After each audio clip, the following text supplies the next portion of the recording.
This is Chesapeake Bay Awareness Week, and so it's a great opportunity for us to talk about something that is very important to us. That's not just a local treasure, but a national treasure. Our Chesapeake Bay, as many may certainly appreciate and understand, serves as a great recreation venue for us, but people don't oftentimes think about it as the economic engine that it is for this region. Understanding the watermen and fishermen who have been making a living off of the Chesapeake Bay for generations.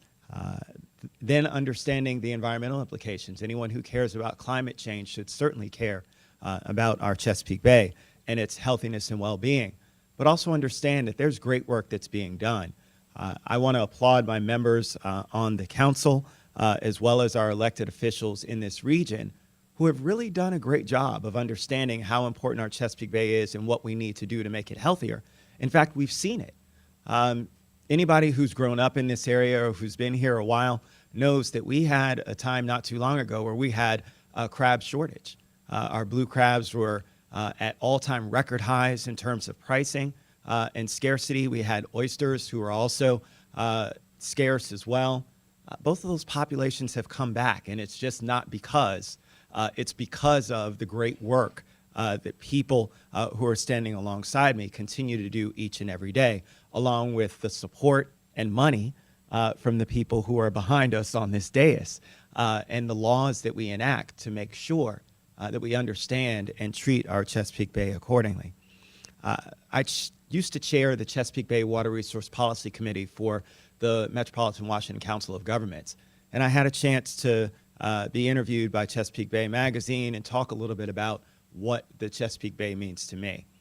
You know, my mom and dad are both from the South. My dad from Hampton, Virginia, and I remember growing up and every summer going and fishing off of the pier in Virginia Beach, crabbing there. Those are lifelong memories that will always be there. And when I took my children to do the same thing, it was a very different experience. It was an experience in which we sat there pretty much all day and just caught about 4 or 5 crabs.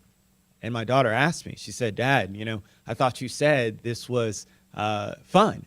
This was where we're gonna, you know, catch some stuff and be able to bring it home and cook it." And I explained to her, this is what happens when we have the negative effects of not taking care of our Chesapeake Bay. That was probably about 4 or 5 years ago. My oldest daughter is now a member of Green Team, continues to volunteer along with parks every time we have stream cleanups and stormwater restoration projects throughout the county.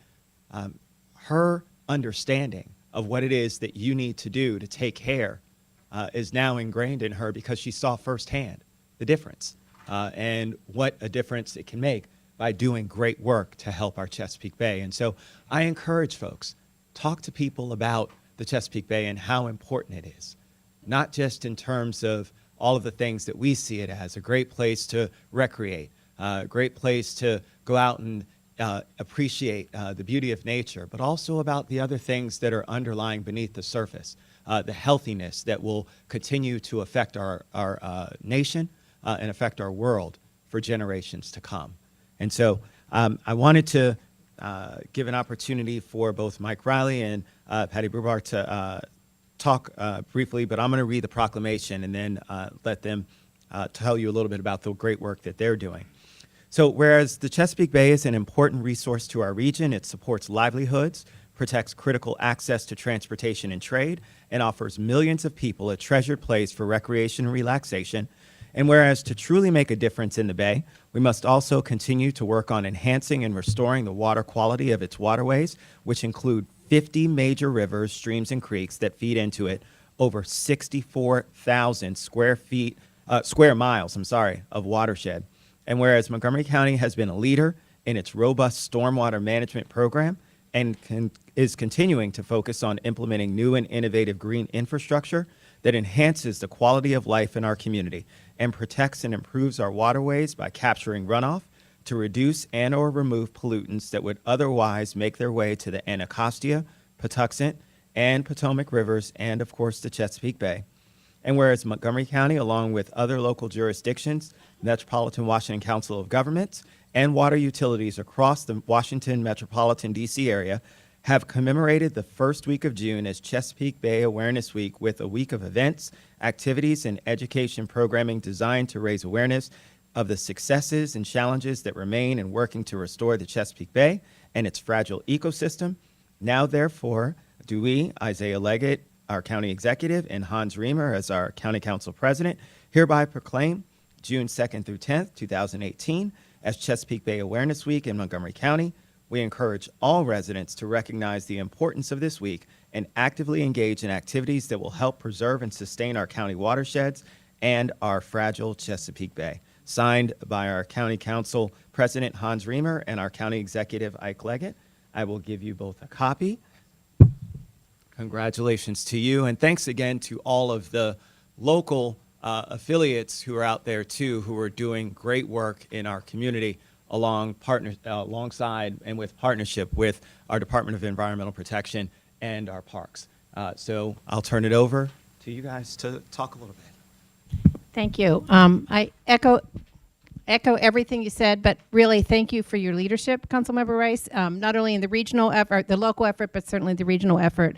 But as you say, we couldn't do it without the support of the full council. This council has supported what the Department of Environmental Protection has recommended over the years, supported the Water Quality Protection Charge, which helps fund a lot of these activities, funds most of these activities. But it truly is a partnership too. It's a partnership with parks. It's a partnership with the other government agencies in the county, and it is a partnership with the stormwater local watershed groups around the area. We couldn't do it without all of us working together. So thank you to everybody who's represented here. Thank you again to the council, and I'd like to turn it over to Parks, who truly is a partner with us. Thank you, Councilmember Rice and the entire council. This is an honor. We just completed Earth Month in April, and I got statistics yesterday in partnership with DEP and our watershed groups. We had 103 stream cleanups that included 3,000 volunteers. We have tremendous watershed advocacy groups in Montgomery County who lobby for the environment. And the Department of Parks, of course, part of our mission is to acquire land that we preserve as floodplain, forest, and wetland that enhances the water quality in the Chesapeake Bay. So I just want to say thank you to the support of the County Council and Councilmember Rice for this proclamation. Well, thank you very much. And this opportunity belongs to all of us. So I'd like to invite all my colleagues to come down for this picture, please.